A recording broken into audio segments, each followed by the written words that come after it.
ఓం శ్రీ గణేశాయ నమః. శ్రీ గురుభ్యో నమః. శ్రీమాత్రే నమః. ఉపదేశసారం. కర్తురాజ్ఞయా ప్రాప్యతే ఫలం కర్మ కిం పరం కర్మ తజ్జడం కృతిమహోదదౌ పతన కారణం ఫలమశాశ్వతం గతి నిరోధకం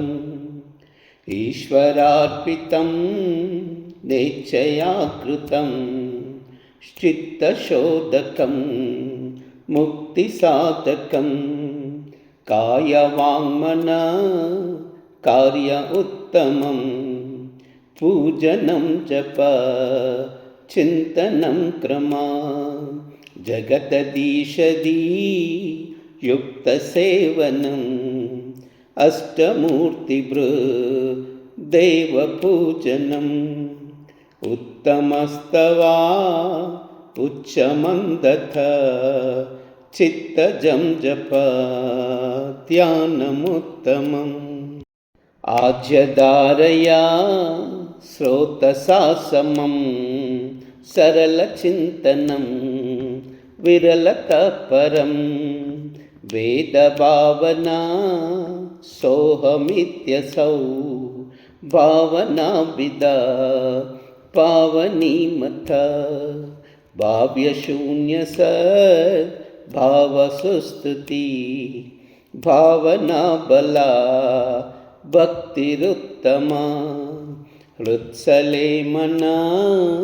స్వస్థతా క్రియా భక్తియోగబోధాశ్చ నిశ్చితం వాయురోదనా లీయతే మన జాలపక్షివ రోదసాధనం చిత్తవాయయా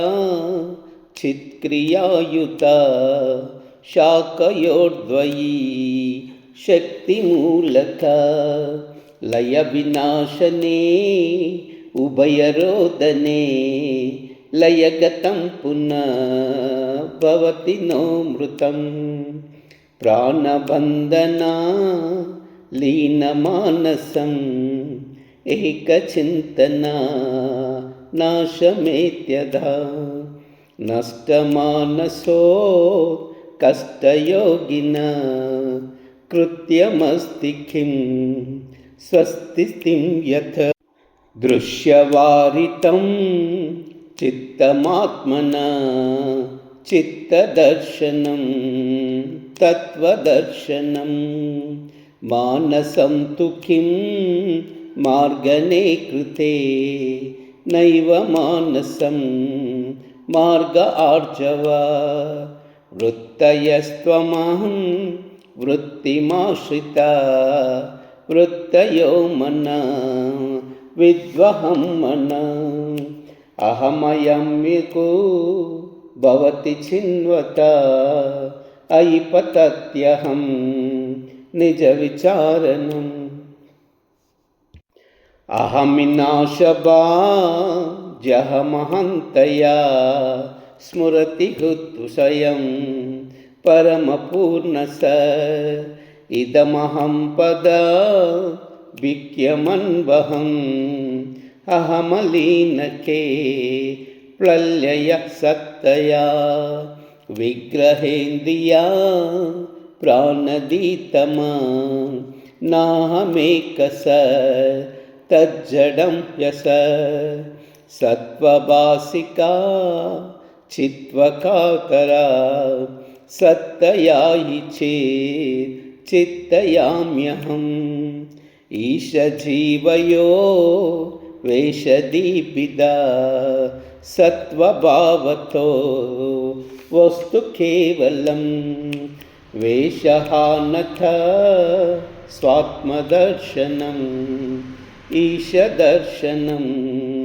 స్వాత్మరూపత ఆత్మసంస్థితి స్వాత్మదర్శనం ఆత్మనిర్దయో ఆత్మనిష్టత జ్ఞానవర్జిత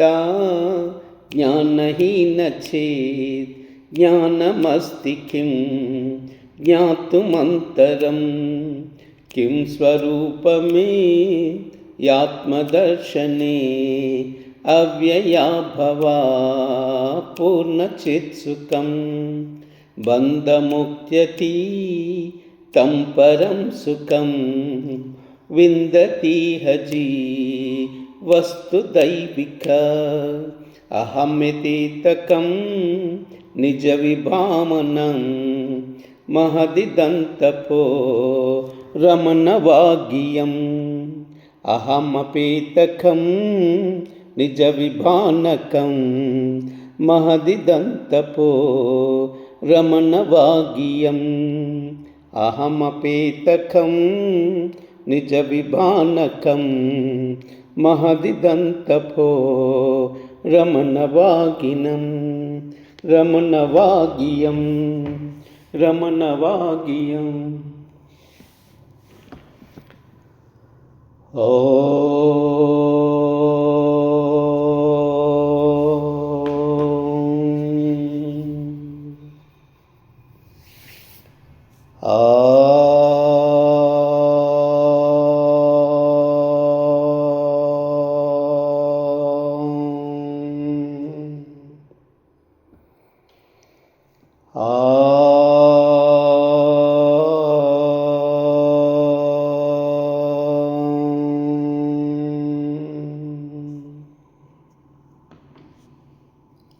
सर्वमंगल।